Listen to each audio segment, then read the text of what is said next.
నేను నిన్న ఒక పేషెంట్ తోటి మాట్లాడినా. ఆ కాల్ నాకు చాలా హాంటింగ్గా అనిపించింది. అంటే ఆ కాల్లో అమ్మాయి ఏడ్చిన ఏడుపు. నేను ఇంతకు ముందు కూడా ఈ వీడియో ఇలాంటిది ఒక అమ్మాయి ఏడిస్తే నేను చేశా, కానీ దానికి వ్యూస్ ఎన్ని వచ్చినాయో ఏమో నాకు తెలియదు. కానీ ఇప్పుడు మళ్ళీ చెప్తున్నా, జాతకం వాళ్ళ అమ్మాయి జాతకం చూసి వాళ్ళ ఫాదర్ రీసెంట్గానే చనిపోయి ఉంటే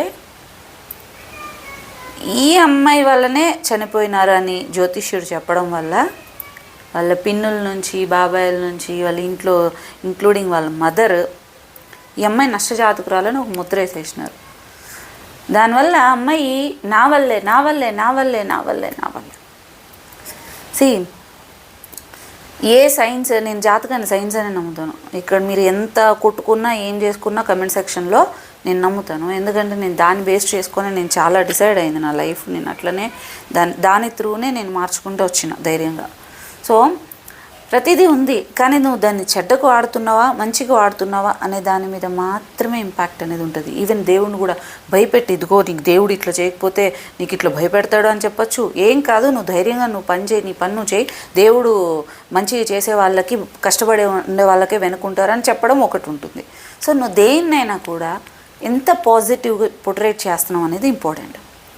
మా మదర్ చనిపోయినప్పుడు నాకు జాతకం ఫస్ట్ చూపించారన్న, వీళ్ళు ఉంటారు కదా ఆల్రెడీ, మీరు ప్రొఫైల్ ఫాలో అయ్యే వాళ్ళకి మీకు తెలుసు మొత్తం అంతా. సో నా జాతకం ఫస్ట్ చూపించినప్పుడు చంటి అన్న చెప్పిన ఫస్ట్ మాట, ఎంఐ డీప్ పెయిన్లో ఉంది, ఇప్పటిదాకా ఆడతా పాడుతూ ఉన్నది, తను మారాలి అంటే తనకి పెయిన్ కావాలి.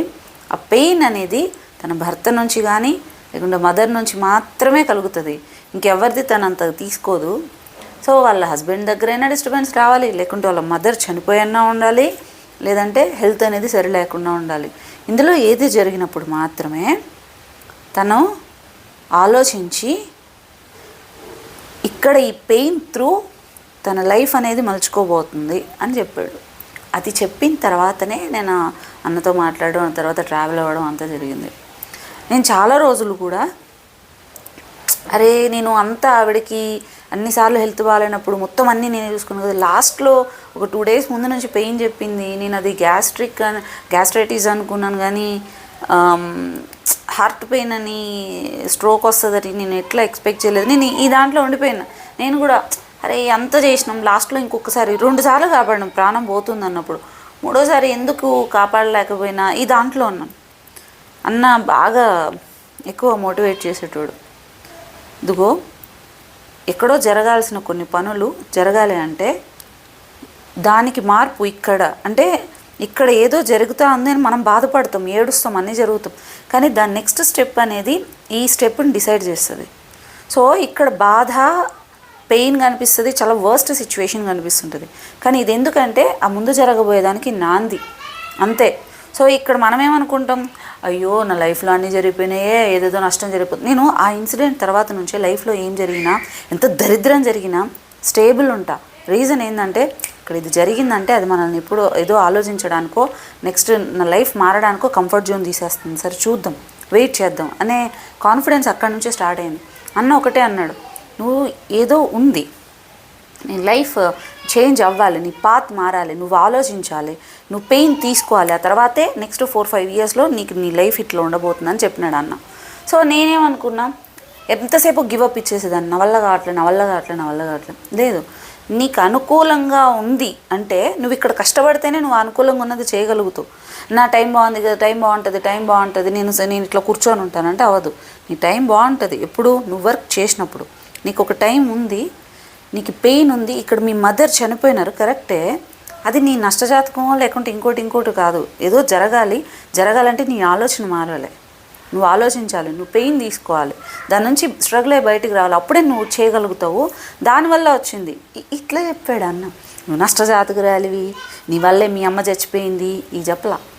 నిజమైన వాళ్ళు ఎవరు ఇట్లా మాట్లాడరమ్మా. సో నేను ఇప్పటికీ ఆ ధైర్యంతో అన్నని అట్లా ఓకే ఫైన్, నేను ఇప్పుడు దాన్ని నేను యాక్సెప్ట్ చేస్తున్నా, రియలైజ్ అవుతున్నా. సో ఏదో జరగబోతుంది, దానివల్ల అల్లరిచిల్లరగా ఉంటున్నాను నేను. పప్పెట్ లాగా ఉంటున్నాను నేను ఆలోచించాలి, నేను మారాలి కాబట్టి నాకు ఈ సిచ్యువేషన్ వచ్చింది. సో నేను ఇప్పుడు ఏం చేయాలనుకున్నప్పుడు జరుగుతుంది కాబట్టి ఫైన్, నేను ఇక్కడ నుంచి అన్నీ చేసుకుంటూ వస్తాను. నేను మార్చుకుంటూ వచ్చిన ధైర్యంగా, ఎవరున్నా లేకపోయినా, ఎవరు సపోర్ట్ చేసినా చేయకపోయినా నేను ఏదో చేద్దాం అనుకుని నేను చేస్తాను. ఇది జరుగుతుంది అంటే కదా, చూద్దాం. ఈరోజు ఇంతమంది హ్యాపీగా ఉన్నారంటే, మా అమ్మ డెత్ కనుక లేకపోయింటే ఇంట్లో కూర్చొని నార్మల్గా ఉండేదాన్ని. ఈరోజు ఇంతమంది హ్యాపీగా ఉండేవాళ్ళు కాదు. మా చెల్లెలే అంటది డైరెక్ట్, అమ్మాయి అమ్మ ఉన్నా కూడా ఇంత బాగా చూసుకో ఉండేది కాదు, ఇంత బాగా ప్రొటెక్ట్ చేస్తూ ఉండేది కాదు. నాకు చాలదు. ఆమె పోవడం వల్లే ఇంతమందికి లైఫ్ ఉంటుంది అంటే నేను దాన్ని చాలా ఫెస్టివల్ లాగా యాక్సెప్ట్ చేసిన. ఇది మీరు నెగిటివ్గా తీసుకున్నా పర్లేదు, కానీ మా అమ్మ సంవత్సరీకం ఇంకొక 3 డేస్లో. నేను చాలా హ్యాపీగా ఫీల్ అవుతున్నాను ఈ సంవత్సరీకం మాత్రం.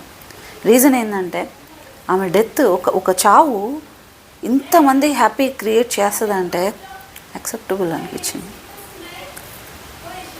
నాకు. మంచి రీజన్ ఉన్న చావు అనిపించింది. హ్యాపీగా నేను యాక్సెప్ట్ చేస్తున్నా ఇప్పుడు. సో ఏదైనా జరుగుతుంది మన లైఫ్లో అంటే ఏదో ఉంది, అంతేగాని దానికి మనం కారణం మన వల్లే అయ్యింది అనేది కాదు. అలా ఎవరైనా మిమ్మల్ని మోటివేట్ చేసినా వాళ్ళని తీసి పక్కన పెట్టండి. ఎవడు నెగిటివ్గా అనడు. నీ మంచి కోరుకునే వాళ్ళు, లేకుంటే ప్రపంచానికి మంచి, ఒక అవతలకు మంచి జరగాలనుకునే వాళ్ళు ఎవరు ఇలా అనరు.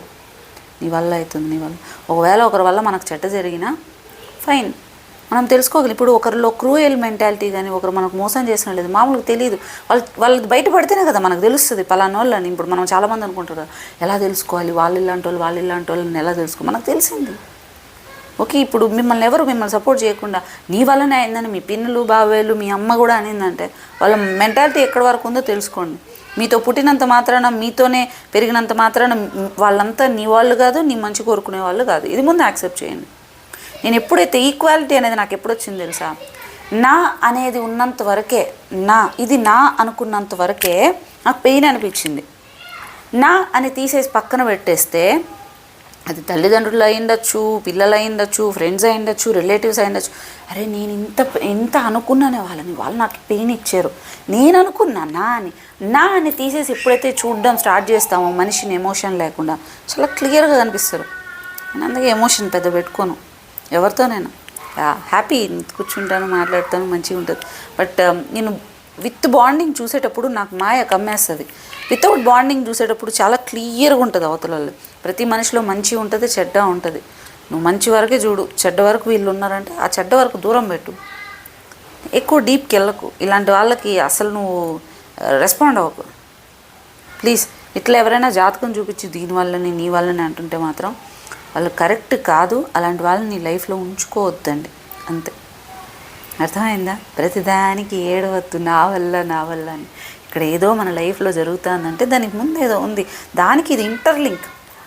మనం చాలాసార్లు అనుకుంటాం, అమ్మో ఆ రోజు అలా జరగకపోయింటే బాగున్నాను అని, లేదంటే అలా జరగడం వల్లే మంచిదైంది అని ఇట్లా అనుకుంటాం కదా. ఏమనుకోవద్దు. మా పిల్ల బ్యాచ్ అంతా ఏడే ఉంది, అరుస్తూ ఉంది, చెల్లెళ్ళు అందరూ కలిసినాం దానికి. సో ఒకదానికొకటి ఇంటర్లింక్ కాబట్టి టెన్షన్ పడద్దు, భయపడద్దు. ఏం జరుగుతున్నా కూడా ఏదో జరగబోతుంది, వెయిట్ చేద్దాం. సిచ్యువేషన్ని అబ్జర్వ్ చేయండి. మళ్ళీ చెప్తున్నా, ఎవ్వరికీ కాన్ఫిడెన్స్ అనేది నీకు బుక్స్లో చదివితేనో ఒకళ్ళు నేను చెప్తేనో రాదు. నువ్వు సిచ్యువేషన్ని అబ్జర్వ్ చేయి, యాక్సెప్ట్ చేయి, దానికో ఫైట్ చేయి, అంతే. నువ్వు భయపడి పారిపోయిన ప్రతిసారి నాకు కాన్ఫిడెన్స్ రావాలంటే రాదు, నీకు ఎప్పటికీ రాదు. నువ్వు దానికి ఫైట్ చేయి, నువ్వు అవతల నిలబడు. అట్లీస్ట్ నువ్వు కామ్ ఉండు. ఒక్కోసారి సైలెంట్గా ఉండడం కూడా సొల్యూషనే. కామ్గా ఉండి ఒక్కసారి అబ్జర్వ్ చేయి, ఎమోషన్ తీసేసి చూడు. ఫలానా మనిషి, ఈ మనిషి నా భర్త, ఈ మనిషి నా తండ్రి, ఈ మనిషి నా భార్య, ఈ మనిషి మా అమ్మ, ఈ మనిషి మా చెల్లి, ఈ మనిషి మా అక్క, మీ అన్న, తమ్ముడు. ఆ పేర్లు పెట్టుకున్నప్పుడు, ఫ్రెండ్షిప్ ఏదో ఒకటి పేరు పెట్టుకున్నప్పుడు బాధ ఎక్కువ ఉంటుంది. ఎప్పుడైతే అది తీసేస్తామో ఒక మనిషి కనిపిస్తాడు. ఇప్పుడు చూడండి, ఇప్పుడు చాలాసార్లు ఇక్కడ మనం మాట్లాడేటప్పుడు ఇంకొకళ్ళు ఆ సిచ్యువేషన్ ఉండేటప్పుడు బయట వాళ్ళు ఏమో దాన్ని క్లియర్గా ఇది కాదురా, నువ్వు ఎందుకు అర్థం చేసుకోలేకపోతున్నావు అంటారు. కానీ అందులోనే ఉన్నోళ్ళు అయ్యో నేను నమ్మానే, అయ్యో నేను ప్రేమించానే, నా అనేది మనల్ని ఎక్కువ మాయలాగా చేసేస్తుంది. సో నా తీసేసి చూడండి, చాలా చక్కగా మీకు ఉన్న సిచ్యువేషన్స్ కన్నిటికీ ఆన్సర్ దొరుకుతుంది. ఓకేనా? ప్రతిదానికి ఏడవకండి. ఏడుపు అనేది చాలా ఎమోషన్ అనేది చాలా వాల్యుబుల్. ఎవరితో పడితే వాళ్ళతో ఏడవకూడదు. మా అమ్మ చూడు ఎంతసేపు అయ్యో అయ్యో అయ్యో అని ఏడ్చిన. ఫోటోలు పట్టుకుని ఏడుస్తుంటారు చాలామంది. ఏడుపు ఒక స్టేజ్ వరకు ఏడుపు, అది వెళ్ళిపోవాలా. నేను అయ్యో అమ్మ, నేను అయ్యో నాన్న ఫోటో పెట్టుకుని ఏడ్చుకుంటే ఏం రాదు. వాళ్ళు కూడా బాధపడతారు. ఈ పిల్లేంది వదిలేసి, వీడేంది నన్ను వదిలేసి, మిగిలిన వాళ్ళంతా వదిలేసి నా చుట్టూ పడినారేంది, వాళ్ళ బాధ్యతలను వదిలేసినారేంది, ఇట్లే ఆలోచిస్తారేమో వాళ్ళకి నోరొస్తే. సో ఫోటోలు పెట్టుకుని నేర్చుకుంటే ఏం రాదు. మనం ఏం చేయగలం ఉన్న వాళ్ళకైనా ఆలోచించి మారుతాం. నిజంగానే ఒక ఆవిడ 40 ఏళ్ళు దాటున్నది, నా తండ్రి చనిపోయినాడు, నా అమ్మ చనిపోయింది, నేను ఆ పెయిన్లో ఉన్నాను, నా పిల్లల్ని కూడా పట్టించుకోలేదంటే, మీ అమ్మ నాన్నలు కనుక బతుకుని ఉంటే ఫస్ట్ మిమ్మల్ని కొట్టుండేటోళ్ళు అన్న. మనవరాళ్ళని అట్లా వదిలేస్తావా, బిడ్డలు కాదు వాళ్ళు అని. మన తల్లిదండ్రులు పోయిన తర్వాత ఇన్నేళ్ళకు కూడా బాధపడుతున్నాం అంటే వాళ్ళ ప్రేమ అలాంటిది. మరి మన బిడ్డలకు మనం ఇయ్యొద్దా?